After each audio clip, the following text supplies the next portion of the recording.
Bien, chers amis, bonsoir. Nous nous acheminons tout doucement vers la fin des rendez-vous de l'histoire du monde arabe, vers la fin de cette première édition des rendez-vous de l'histoire du monde arabe.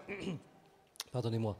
Après trois journées d'intenses et passionnants échanges autour du thème de la ville, mais pas uniquement, bien d'autres sujets ont été abordés. Donc merci à tous ceux qui nous ont fait l'amitié à Lima d'assister à ces rendez-vous. Donc nous allons terminer ce soir notre série de présentations d'ouvrages en accueillant Monsieur Christophe Picard, donc, qui est professeur à la Sorbonne, professeur d'islam, qui enseigne l'islam médiéval. Oui, on peut dire les choses comme ça. Donc je ne dis pas de bêtises, voilà, qui nous fait l'honneur de présenter son dernier ouvrage, La Mère des Califes. Alors Christophe Picard a notamment écrit un grand nombre d'ouvrages. Nous en citerons que quelques-uns pour vous situer un petit peu l'étendue de ses connaissances. Il a par exemple écrit L'Océan Atlantique musulman de la conquête arabe à l'époque almohade, aux éditions Maisonneuve et La Rose. Il a écrit La mer et les musulmans d'Occident au Moyen-Âge, 8e, 13e siècle, aux presses universitaires de France, ainsi qu'un très bel ouvrage sur le Portugal musulman, 8e, 13e siècle, l'Occident d'Al-Andalus sous domination islamique, aux éditions Maisonneuve et Larousse. Je citerai encore Le monde musulman du 11e au 15e siècle chez Armand Collin et La Méditerranée au Moyen-Âge, des hommes et la mer, avec Michel Ballard, Hachette, en 2014. Voilà, donc comme vous pouvez le constater, Christophe Picard est plus qu'autorisé à vous parler de la mère des califes et je le remercie pour sa présence à nos côtés. Merci. Bonjour ou bon après-midi. Alors, la présentation donc d'un ouvrage peut se faire de multiples façons. Je vais ici évoquer dans un premier temps, en quelque sorte, l'environnement de l'écriture, pourquoi finalement et s'intéresser à ce que j'ai appelé la mère des califes et dans quelles circonstances finalement cet ouvrage peut trouver une place dans l'histoire de cette Méditerranée médiévale d'une part et d'autre part à l'interface du monde musulman et du monde ou des mondes chrétiens, monde musulman également au pluriel. Alors, dans un premier temps, on est obligé de revenir à un fait qui est assez connu du fait des personnes qui sont en quelque sorte concernées, c'est-à-dire l'histoire de la Méditerranée médiévale, où finalement, pendant longtemps, mais avant cet ouvrage, la Méditerranée médiévale, pour faire court, est une Méditerranée latine. C'est-à-dire que l'histoire de la Méditerranée au Moyen-Âge a été conçue, vue et pensée comme étant d'abord l'espace, donc je dis du monde latin, mais je pourrais dire plus exactement de la zone occidentale et en particulier donc des grands ports italiens et ensuite catalans qui vont donc s'approprier cette Méditerranée médiévale. Il faut aussi replacer cette historiographie de la Méditerranée médiévale dans un cadre chronologique qui sépare finalement deux temps. À un moment, c'était 3 temps. Bon, enfin, vous savez, les historiens aiment bien aller d'une chronologie à une autre, mais c'est finalement donc une chronologie en 2 temps qui s'est en quelque sorte qui a été en quelque sorte le point de départ de ces études, au début du XXe siècle, si vous voulez une date, on pourrait en donner d'autres, c'est-à-dire ce qu'on appelle le Haut Moyen-Âge. Alors ce Haut Moyen-Âge, tout de suite, on pense à des choses sombres et à la guerre permanente, donc une mer pleine de sang, ce qui n'est pas faux.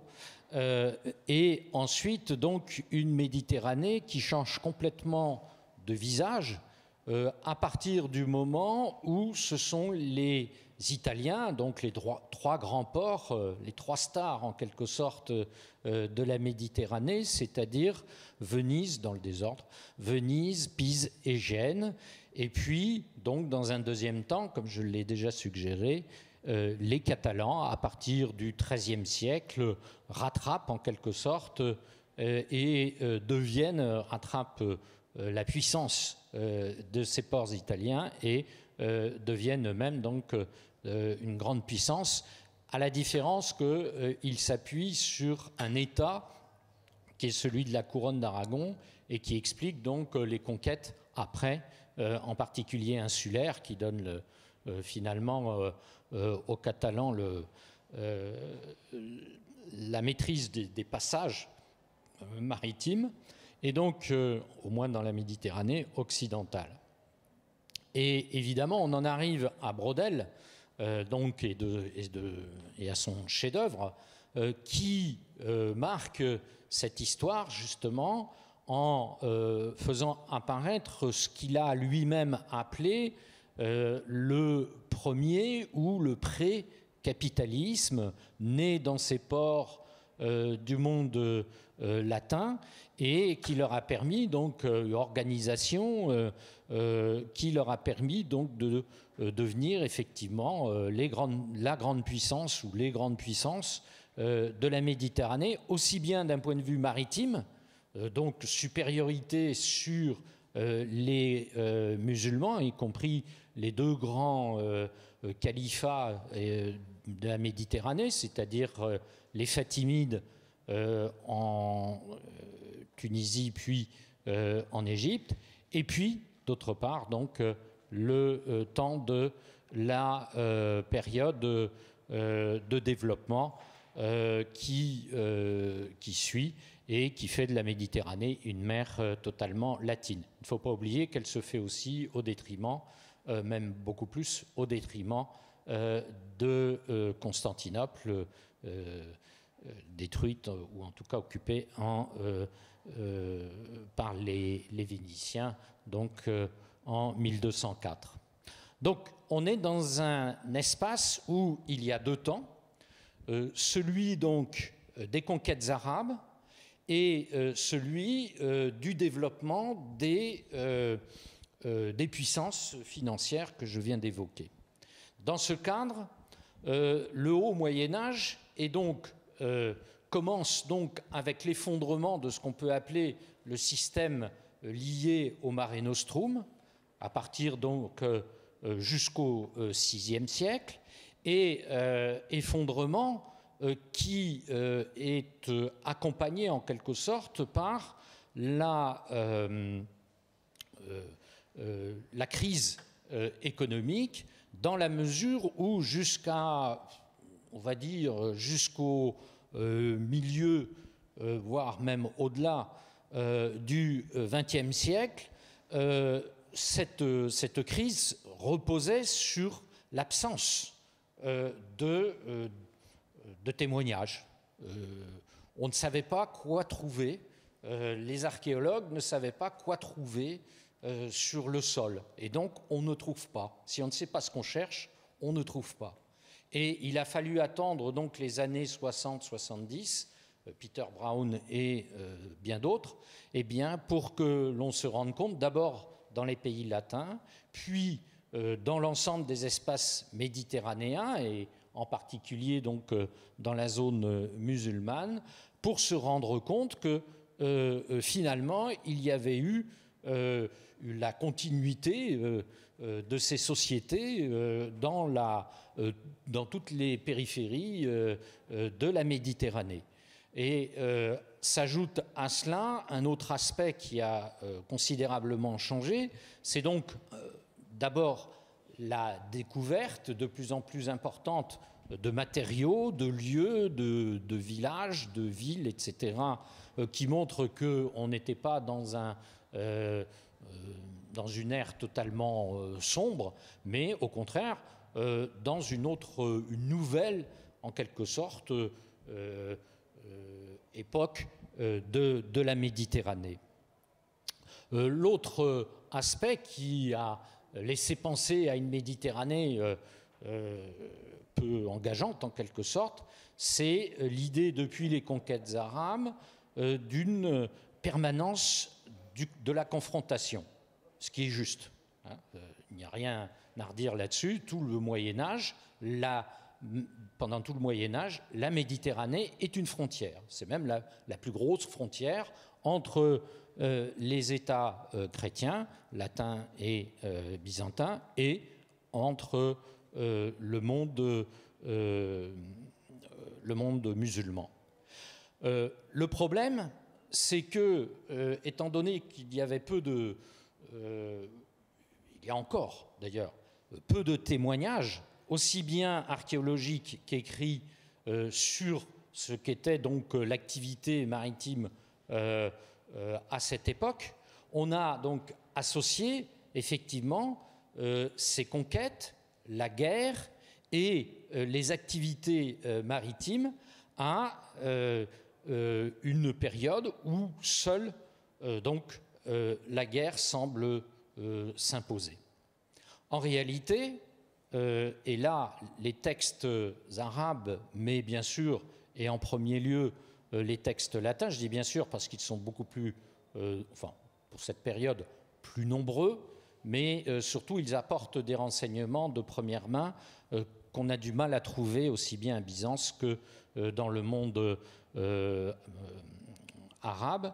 Et ce sont donc non seulement les découvertes archéologiques, mais également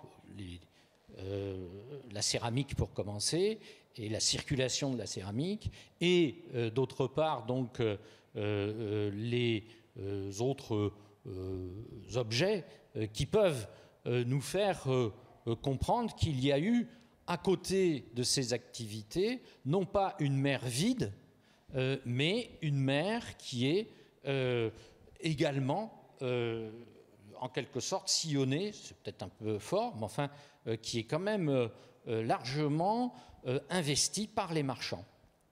Et ce qui est très intéressant, c'est de constater que finalement, après le Mare Nostrum, où effectivement il n'y avait pas de conflit, s'il y avait des pirates, bien sûr, il y avait quelques éléments perturbateurs, parfois même quelques guerres, mais d'une façon générale, le Mare Nostrum, une fois les Romains maîtres, à l'époque d'Auguste, maîtres de cet espace, eh bien, la Méditerranée reste, au moins jusqu'au VIe siècle, une mer romaine, et donc où les activités commerciales de voyage sont les plus importantes. Après, donc, avec en quelque sorte l'apparition de la guerre permanente sur la Méditerranée, c'est au fond un autre espace qui naît, mais au contraire de ce que l'on a pensé longtemps, c'est justement l'association de l'état de guerre permanente. On se bat à chaque saison, sur terre comme sur mer, et le commerce. Les sources, qu'elles soient latines, qu'elles soient musulmanes ou qu'elles soient grecques, montrent que dès que les Arabes ont conquis une région, eh bien, donc ce que vous voyez ici sur la carte, eh bien, et dès que les Arabes investissent la mer, eh bien, il y a des négociations avec soit les Latins, soit les Byzantins, et surtout dans une première partie, ce sont les Byzantins. On a justement des textes qui montrent que, par exemple, d'un géographe arabe, Al-Muqaddasi, alors qui parle du Xe siècle, mais qui renvoie à des périodes antérieures, et dans lequel il dit qu'il y a pendant 3 semaines la possibilité pour les marins byzantins de venir sur les côtes palestiniennes. Et à ce moment-là, tous les gens de la région de Palestine, alors quand même ils viennent avec une arme parce qu'on ne sait pas, on n'est pas sûr s'ils viennent vraiment faire des achats ou des ventes ou bien attaquer, mais une fois que qu'ils voient qu'ils viennent comme commerçants, eh bien à ce moment-là, première chose, on rachète, enfin les Byzantins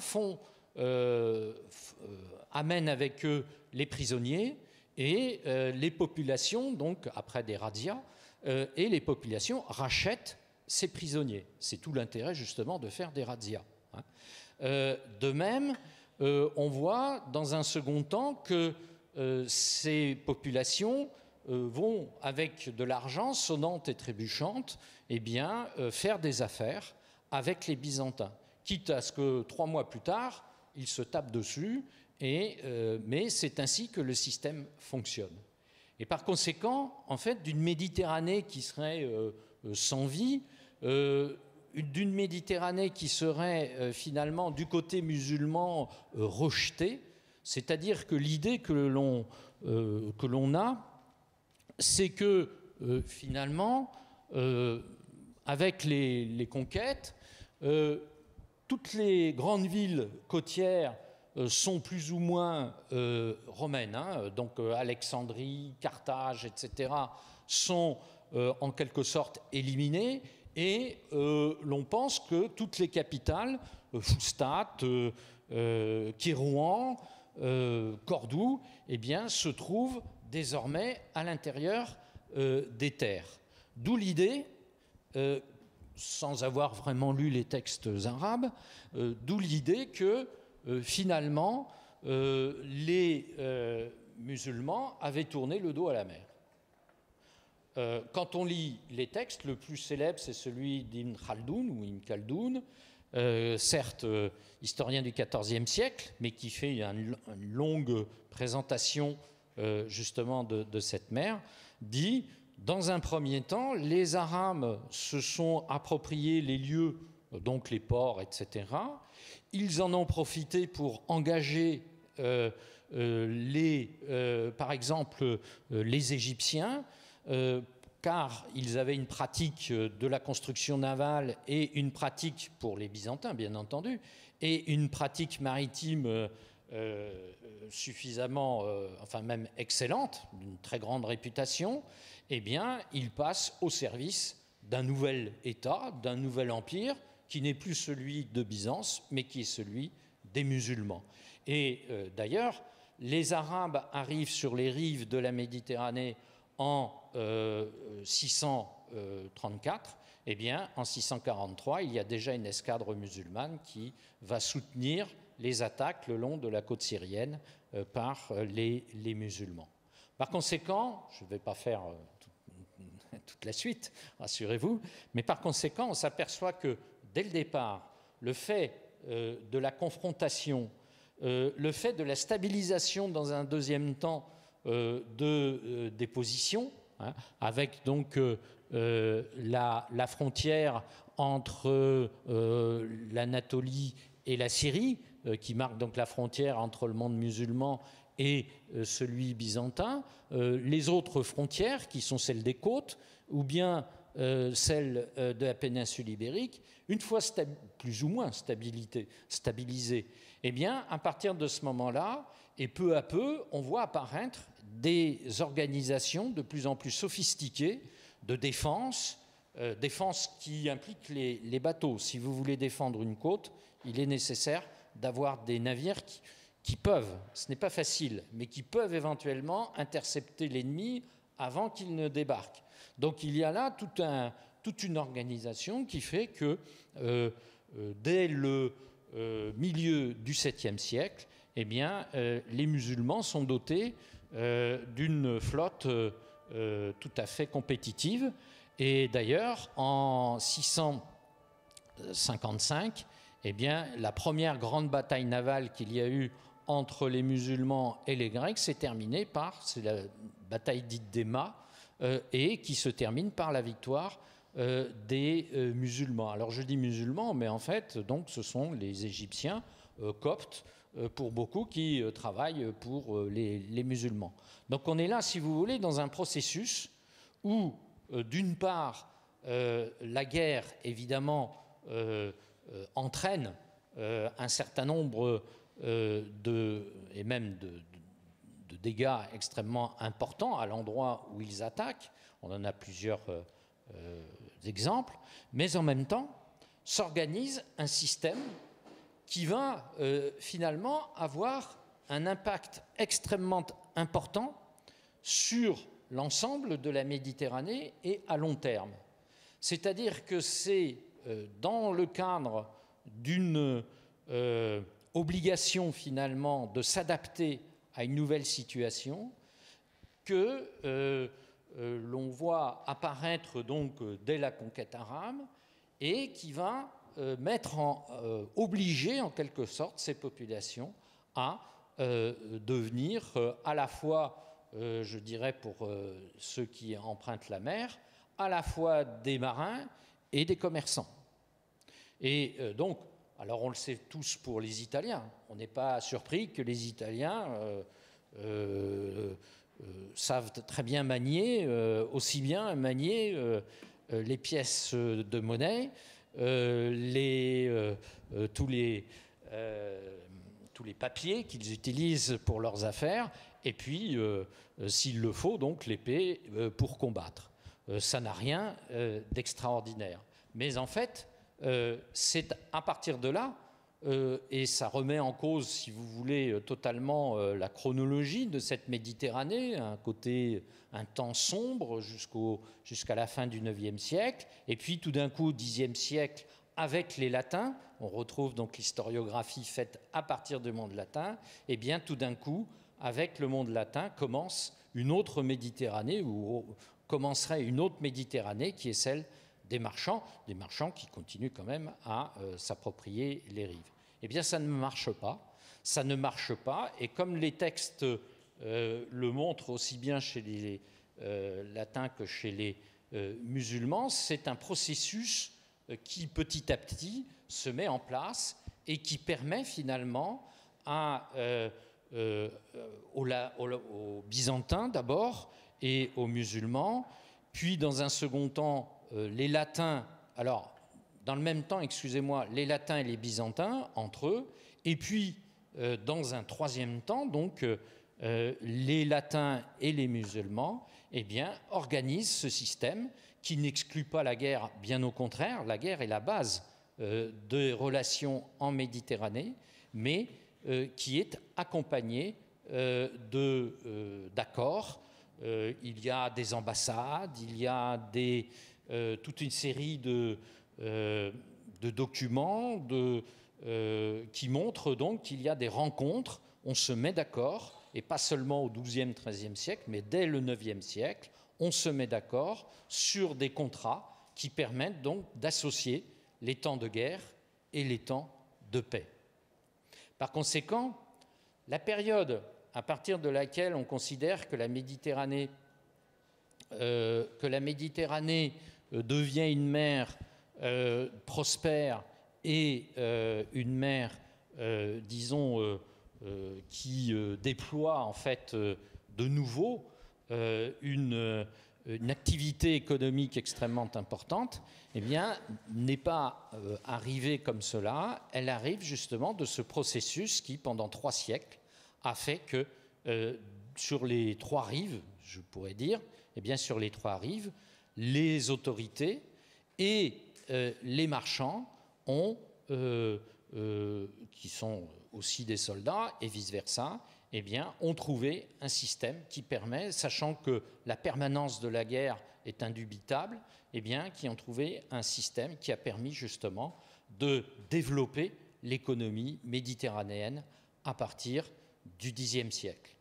Alors, autre élément intéressant, c'est que au Xe siècle, effectivement, ce sont les puissances musulmanes qui sont les premières à devenir les grandes puissances économiques à partir des bases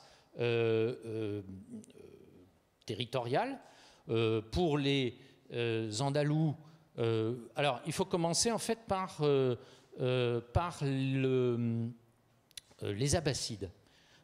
En effet, dès qu'ils sont au pouvoir, les Abbassides, en 750, bien que la capitale, comme vous le savez tous, est en Bagdad, bien qu'ils soient éloignés de la Méditerranée, et ça c'est une chose qu'on a peu prise en compte alors qu'on le retrouve dans les écrits justement, et en particulier dans les chroniques, celle d'Al-Tabari, la plus connue, qui montre bien que dès le départ, lorsque les califes, après les premiers califes, j'ai parlé d'Omar tout à l'heure, j'aurais pu parler des Omeyyades, eh bien, les Abbassides investissent la Méditerranée parce que c'est la zone de guerre, c'est la mer des Roums, la mer des Romains, et donc la mer du djihad.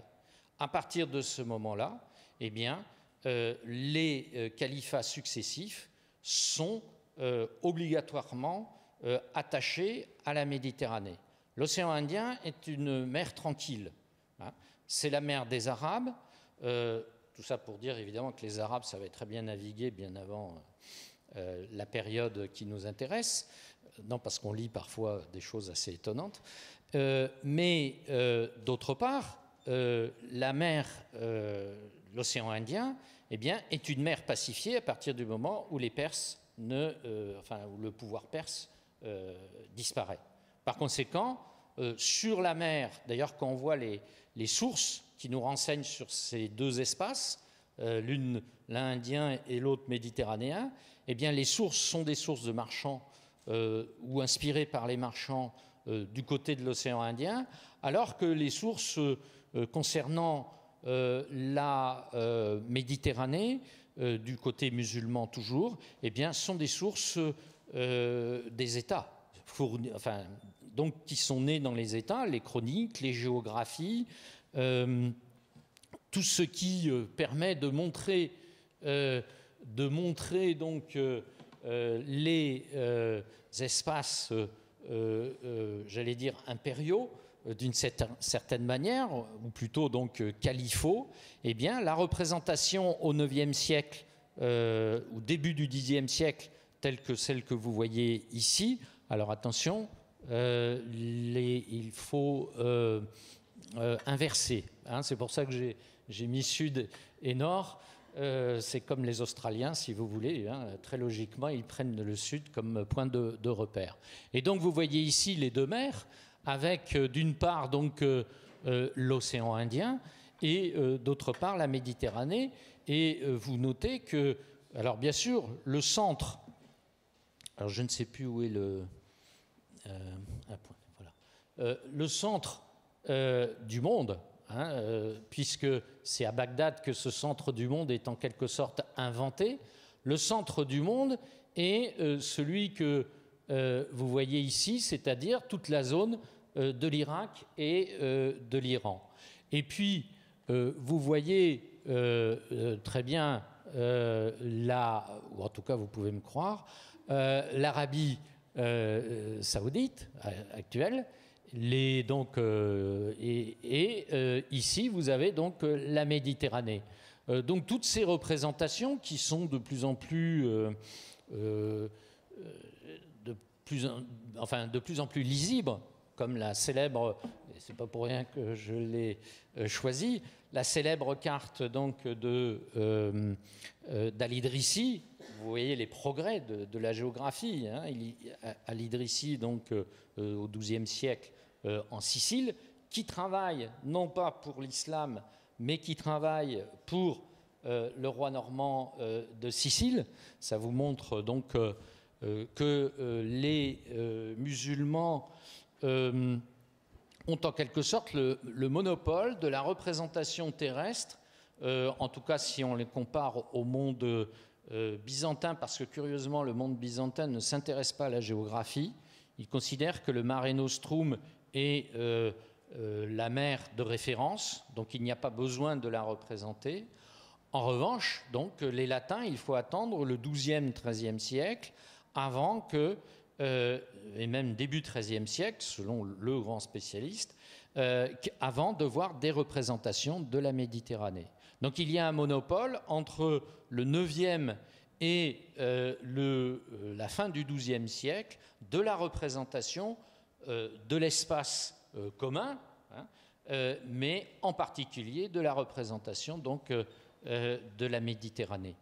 Et les descriptions, que ce soit des routiers ou que ce soit d'autres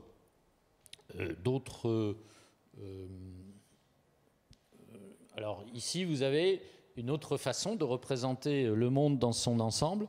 En particulier, alors il est un peu plus difficile de circonscrire les terres. Je le montre simplement parce que vous verrez après une autre représentation qui est celle donc de la Méditerranée présentée comme un ensemble, vous le voyez, fermé. Alors il y a la même chose pour l'océan Indien. C'est un magnifique ouvrage, le Livre des merveilles, qui date du XIe siècle, mais non là, et qui est, comme beaucoup des plus beaux manuscrits, et qui est à Oxford. Il est en ligne, hein, donc vous pouvez regarder toutes les représentations. Et vous voyez ici, donc, alors, ce travail était fait pour les Fatimides, et en fait, quand on lit tous les ports, alors vous avez ici une représentation,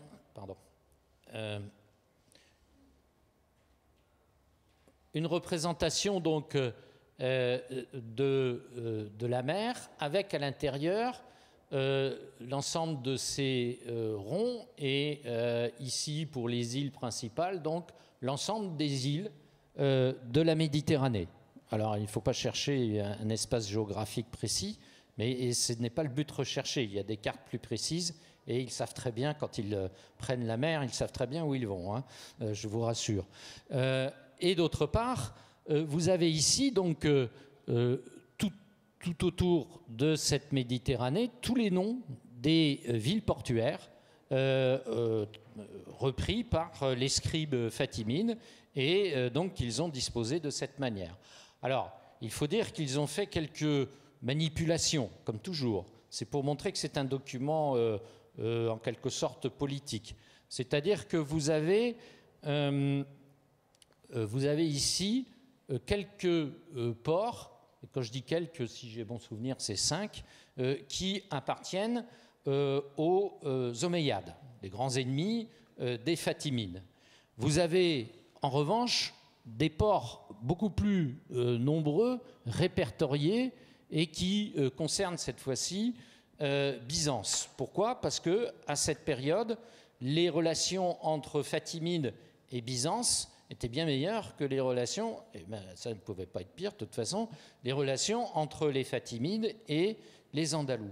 Par conséquent, on voit apparaître ici, vous voyez, une carte qui est en fait pas du tout une carte de la mer. De nouveau, ils ont des cartes, alors qui ne sont pas encore celles que les Latins perfectionnent, mais qui leur permettent de naviguer. De toute façon, on n'utilise pas les cartes nautiques en premier lieu avant le XIVe siècle, y compris chez les Latins. On sort la carte, c'est mauvais. Quand on sort la carte du tiroir, c'est mauvais signe, c'est-à-dire que on ne sait plus très bien où on en est. Donc, et à partir du XIVe siècle, là, on passe à une autre étape. On est là, donc, si vous voulez, dans un cadre où vous voyez que la Méditerranée est en quelque sorte totalement absorbée par le fait d'écrire tout autour les noms en arabe et de marquer toutes les îles. Alors, il y a des représentations qui seraient assez curieuses de ces îles, mais vous voyez donc cette volonté finalement de s'approprier cette mer Méditerranée. Alors, comme j'en suis aux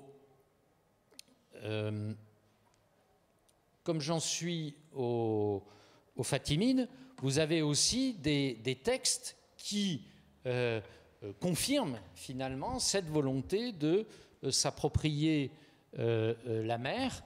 Hein, donc commande du calife Almoïse d'une carte dessinée sur une soierie et qui est accompagné donc d'un texte à côté, qui est malheureusement perdu, d'Al-Muhallabi. Fabrication donc de grande qualité, tissée d'or et de toutes sortes de fils de soie sur laquelle furent représentées les provinces de la terre, ses montagnes, ses mers, ses villes, ces rivières, ces routes semblables à une carte de géographie représentent la Mecque et Médine, qui offrent des regards et on y qui attire les regards, excusez-moi, et on y inscrivit le nom de chacune des villes, montagnes, pays, balades, fleuves, mers, et de chaque route en fil d'or, d'argent et de soie. Ils ne sont pas évidemment les seuls à faire à demander, à commanditer ces cartes, et c'est évidemment un programme, vous le voyez, universaliste qui apparaît ici à travers un autre support qui est donc, à travers le support de la géographie. On retrouve exactement, mais cette fois-ci, on retrouve exactement la même façon de s'approprier la mer des Roums chez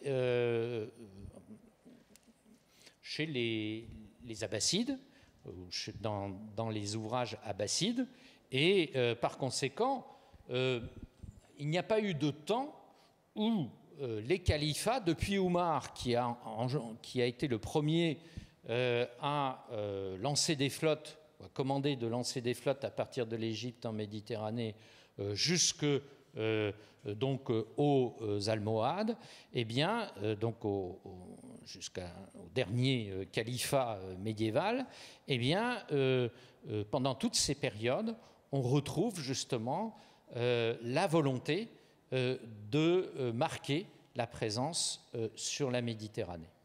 Donc, deux choses, si vous voulez, que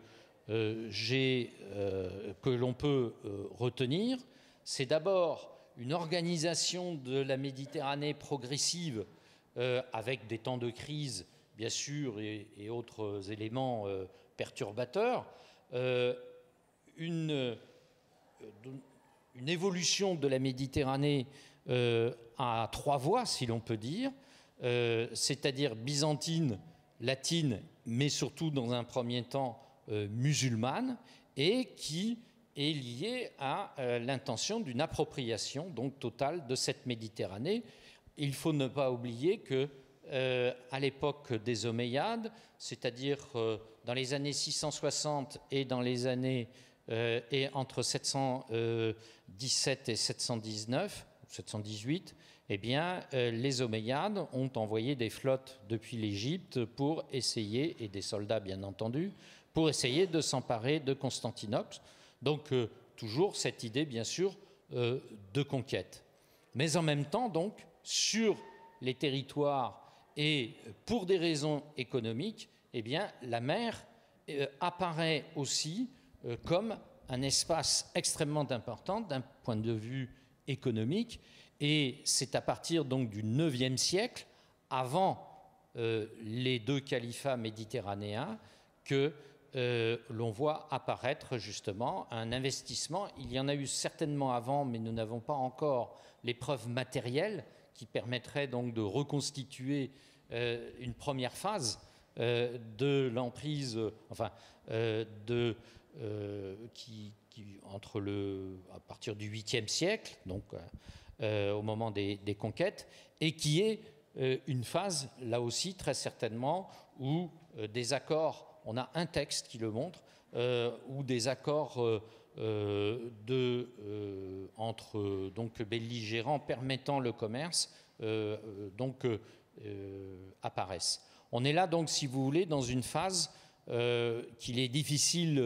pour laquelle il est difficile de donner des détails, mais on a tout de même, malgré tout, donc au IXe siècle, de façon assez variée, pour dire que avant les califats, c'est-à-dire avant la période où les califats font écrire toute l'histoire en faisant disparaître celle qui avait été écrite avant, qui font donc écrire cette histoire, entre autres, secondairement, mais malgré tout de façon importante de la Méditerranée, eh bien, tout cela nous ramène, si vous voulez, et ces écrits arabes nous ramènent au début de la conquête comme le point de départ de cet investissement à la fois militaire et économique de la Méditerranée. Alors, qu'est-ce que l'on peut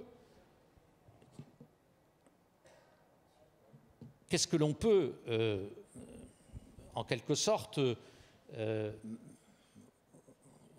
dire de cet espace longtemps donc laissé de côté par l'historiographie de la mer des califes. Le gros problème, il vient d'abord effectivement des écrits arabes. Un exemple simple, je crois, si ce n'est pas le cas, vous me le direz, un exemple simple, c'est celui justement des califes de Bagdad. Les califes de Bagdad, donc entre 750, 749, peu importe, et le moment où ils perdent le pouvoir réel, c'est-à-dire au début du Xe siècle, dans les années 930, eh bien, durant ce laps de temps, on a des écrits qui ont fait l'objet de beaucoup de travaux, qui montrent que les... Je vais garder la carte initiale. Non, on a la carte ici, voilà.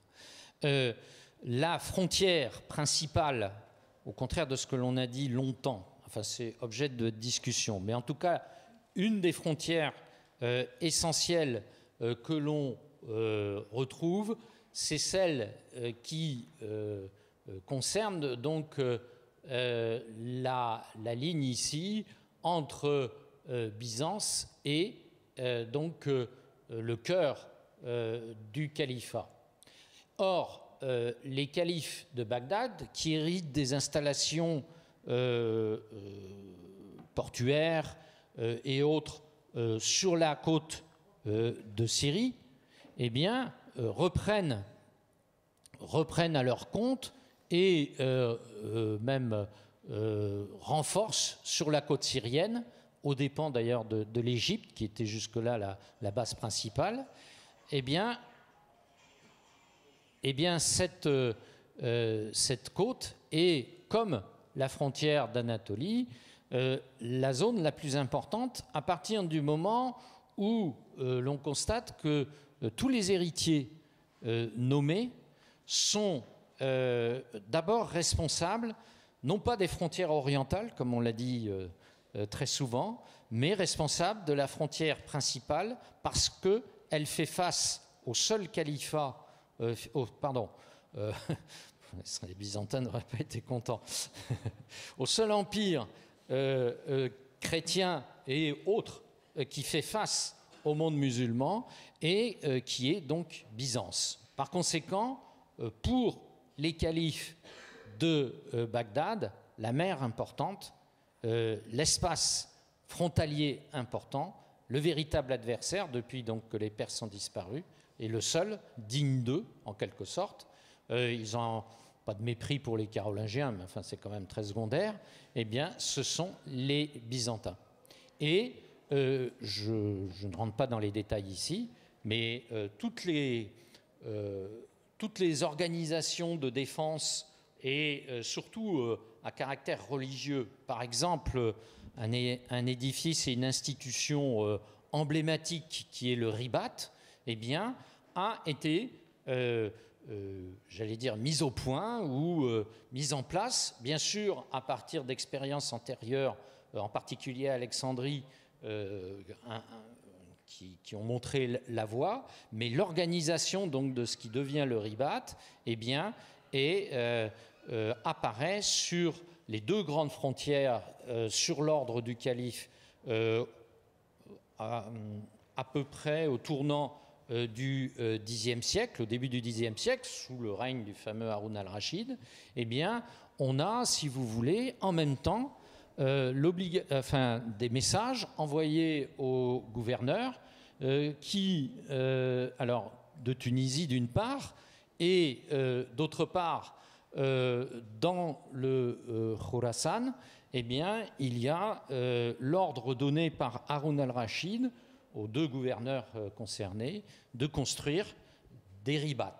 Et ce sont les premiers ribats qui sont construits sur l'ordre du califat pour s'adapter finalement, ou adapter donc le djihad et l'engagement des hommes pieux dans cette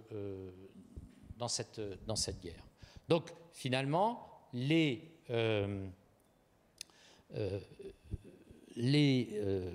califes de Bagdad donnent le ton qui va être pris sur la façon donc de considérer la Méditerranée, et finalement les Fatimides et les gens alors on ne les voit pas, mais enfin c'est tout sous c'est, d'Al-Andalus, les califes d'Al-Andalus vont reprendre les mêmes éléments que ceux que les Abbassides ont imposés.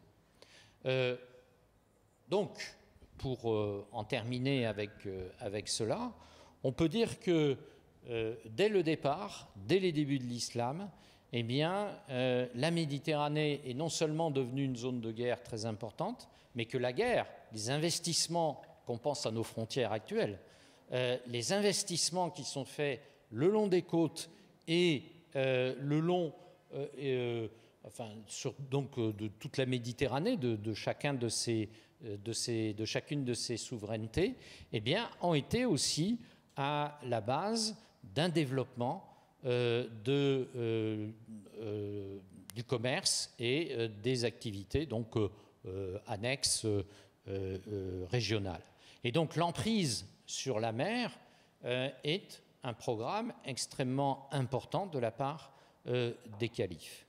Cela veut dire donc que dès le IXe siècle, parce qu'avant on manque de sources, dès le IXe siècle, aussi bien sur les rives musulmanes et maintenant on le sait très bien sur les rives latines ou autres, eh bien la Méditerranée se développe dans un cadre qui est celui de la guerre permanente, mais se développe, et il se développe à trois voies, comme je l'ai dit tout à l'heure, et il ne se développe pas par la confrontation.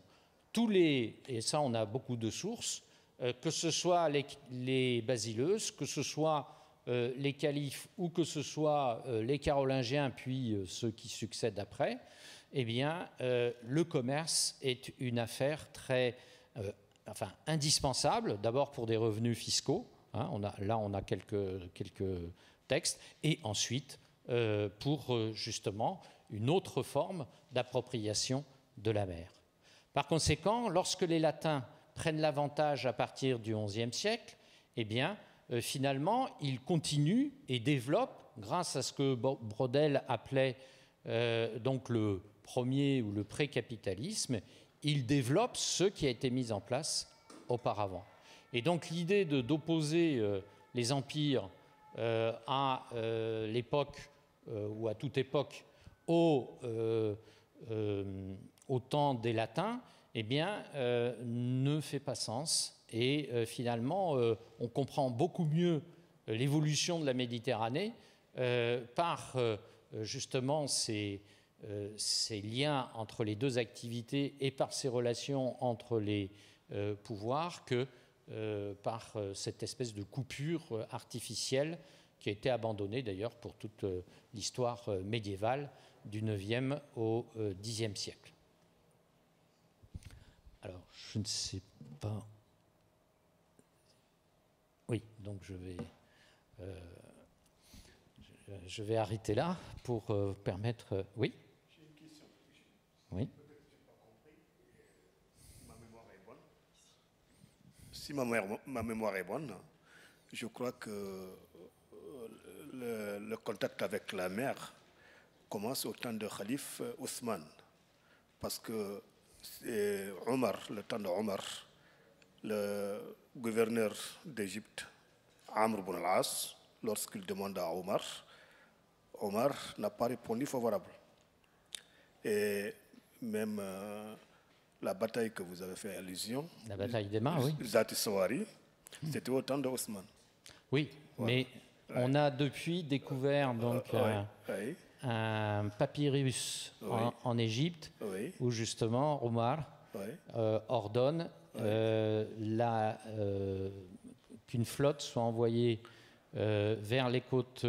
Alors, il dit Parce vers que, les côtes syriennes, oui. et c'est confirmé par un autre, par une chronique byzantine Oui. qui parle de ce. À mes mémoires, l'islam, à ses débuts, ne possédait pas, c'est-à-dire ne connaissent pas la mer.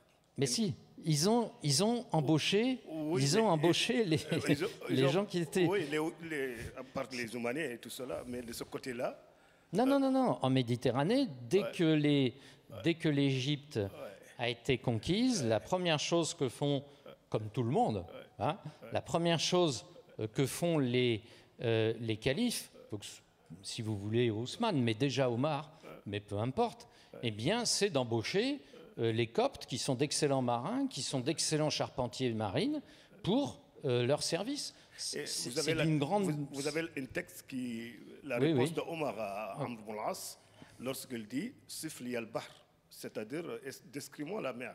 Oui, bien sûr. Il y a Oui. toute une série. Je n'ai pas le temps de. Omar était méfiant, même Oui. Fustat. Mais- Lorsqu'il choisit Fustat, il voulait le mettre Mais en alors, bordure.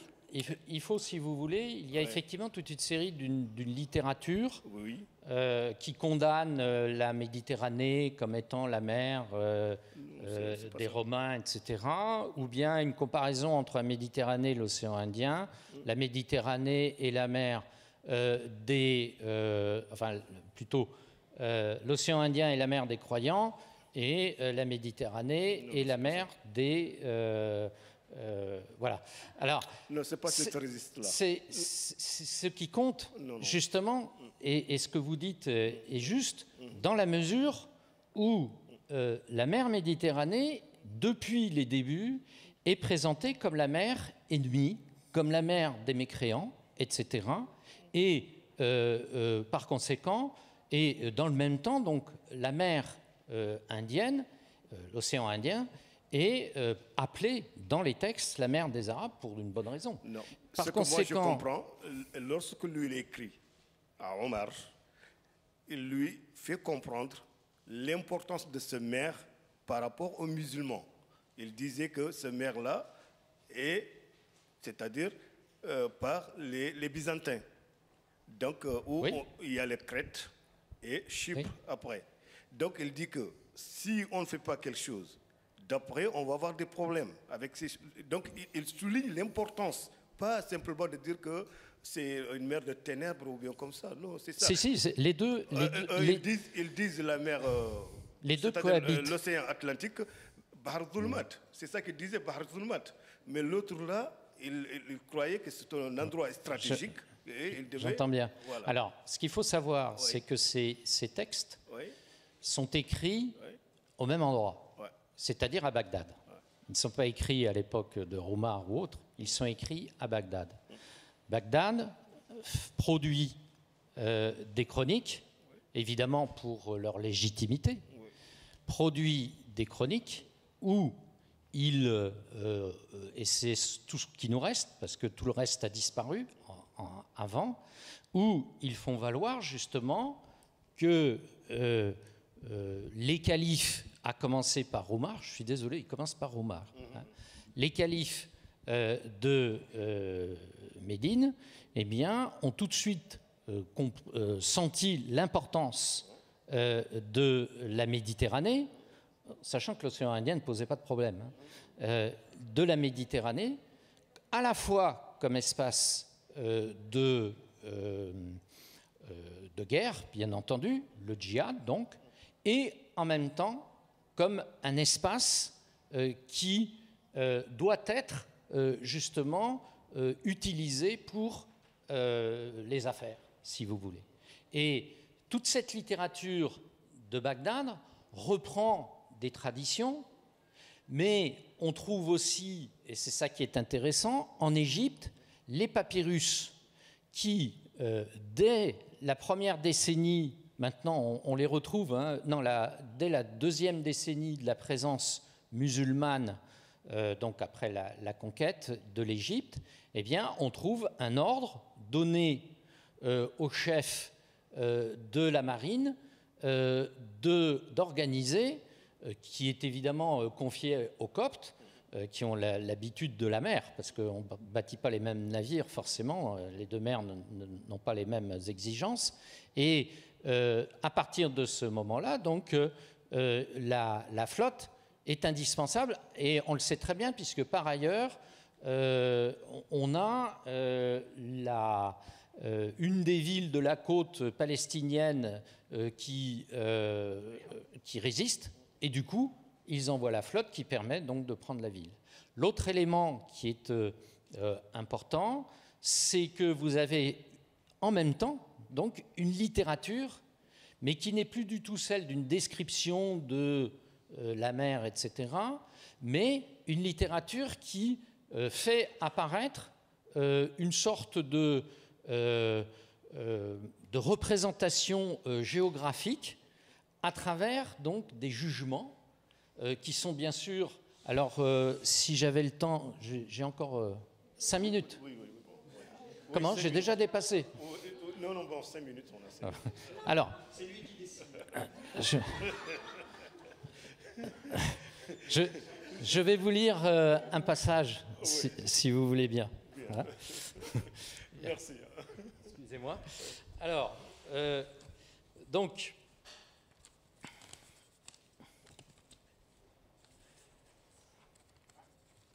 Je ne sais pas. Oui, allez-y. Oui. Voilà, allez-y. Je dirais justement au sujet de ce que vous avancez sur les... En fait, pour moi, Omar, il avait beaucoup de préoccupations et il s'occupait plus de l'Empire byzantin. Et c'est pour cela qu'il ne s'est pas aventuré... En fait, c'est pas à son époque qu'il s'est aventuré au Maghreb, hein, parce qu'il s'est arrêté juste en Égypte. Et il était plus préoccupé par tout simplement l'Empire byzantin. Donc, ce n'est pas une question de crainte de la Méditerranée. Mais pour l'Empire byzantin, pour attaquer l'Empire byzantin, il avait besoin de la mer. Il avait besoin de la mer, oui. Mais il ne fallait pas se disperser non plus. Non, oui, tout à fait. Disperser. Alors, excusez-moi, c'est simplement c'est une description, ceux qui voudront pourront lire, sur la représentation de la mer à partir d'une description des oiseaux. C'est-à-dire, il y avait des dessins persans sous la forme d'oiseaux, et une partie de l'oiseau est en fait la partie noble, et les autres parties ne sont pas les parties nobles. Et on retrouve cela pour les mers, et là, au contraire, c'est une autre description, une mer de guerre, d'une part, et donc de légitimation des califats, et une mer de paix. Oui. Bonjour. Bonjour. J'avais juste une question par rapport à l'orientation des cartes. Tout à l'heure, vous avez montré une carte avec le sud en haut. Oui. Et je voulais savoir, en fait, pourquoi cette orientation, si vous avez l'explication. Et deuxièmement, à partir de quand l'orientation telle qu'on la voit aujourd'hui a-t-elle changé? Alors ça, je ne pourrais pas répondre à la deuxième partie. En revanche,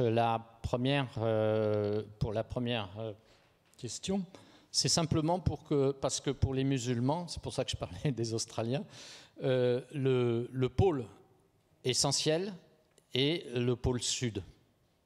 Et alors que le nord, ce sont les terres froides, ce sont les terres des Francs, ce sont les terres des barbares, ce sont les terres, etc.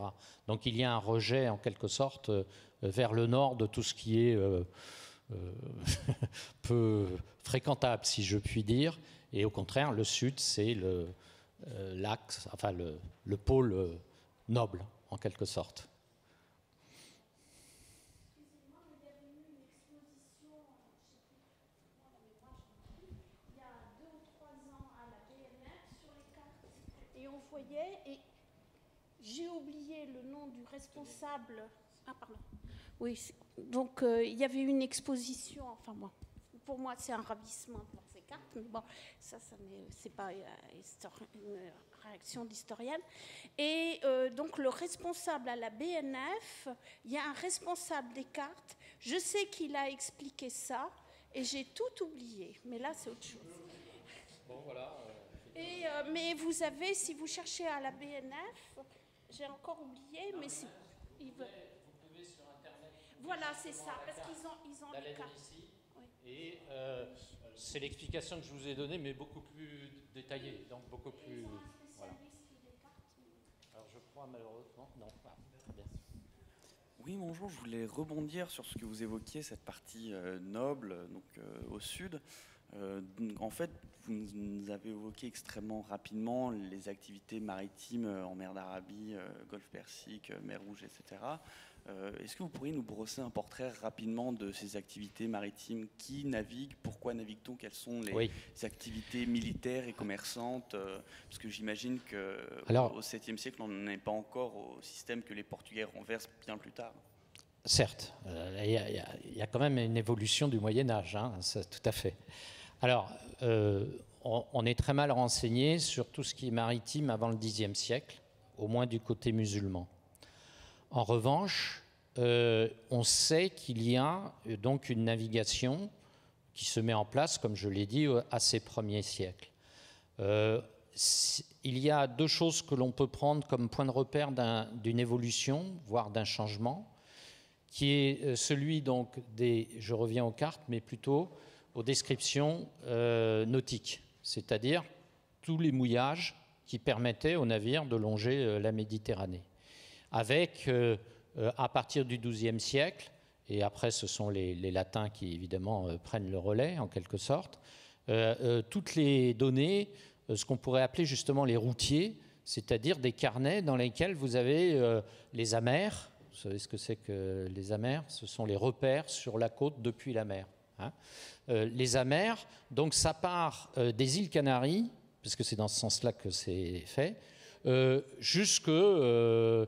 jusqu'à Antalya, qui est pour Al-Bakri par exemple, qui est donc le port de guerre, comme aujourd'hui d'ailleurs, de l'Anatolie, et le plus important, mais aussi celui où les Arabes peuvent aller. J'ai parlé tout à l'heure des accords hein, pour aller commercer. D'ailleurs, c'est curieux parce que les Arabes achetaient du bois dont ils allaient faire des navires pour combattre les Byzantins. Ça vous montre que les affaires étaient plus importantes que d'autres choses. Donc, et l'autre aspect, c'est à partir du XIIe siècle, alors là, avec tout ce qui concerne donc, les repères maritimes, on voit toute une série de progrès. En revanche, les navires progressent en taille. On parle de 300 rameurs sur les nefs fatimides, donc au Xe siècle. Mais finalement, les musulmans perdent le terrain, au moins pour les navires de commerce, avec les Italiens dès le XIIIe siècle. Jusqu'au XIIIe siècle, il y a à peu près les mêmes éléments, enfin les mêmes forces, on va dire, navales, qu'elles soient commerciales ou militaires. À partir du XIIIe siècle, il y a une rupture complète. En revanche, il y a une chose qu'il faut dire, c'est qu'aujourd'hui, tous les termes des ports de l'Europe sont des termes arabes. Hein. L'arsenal, la douane, tous les termes. Ça tient à une chose très simple, c'est que tout le système, justement, du commerce, lorsque les Italiens, les Catalans, etc., se rendent donc sur les terres musulmanes, organisé donc par les différentes autorités, fatimides, omeyyades, tout ce que vous voulez, eh bien, ce sont des organisations extrêmement sophistiquées qui, bien sûr, attirent, il n'y a pas que les produits, il y a aussi ce système qui attire donc les latins pour des affaires et qui sont faits pour attirer les latins. hein. Par conséquent, qui sont tellement appréciés, si j'ose dire, c'est un peu simpliste, mais on peut le dire comme ça, qui sont tellement appréciés qu'on les retrouve donc dans toutes les langues latines après.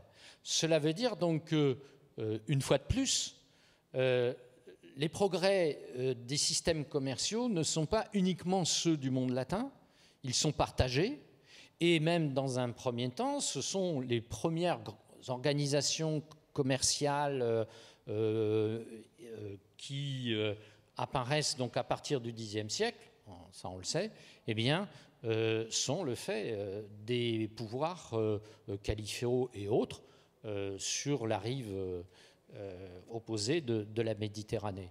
Donc, si vous voulez, en fait, mais c'est une histoire qui est difficile à faire parce qu'on a extrêmement peu de renseignements sur tout ce qui est maritime du côté musulman. Et il faut attendre en fait le XIIe siècle pour avoir des renseignements plus précis du côté latin.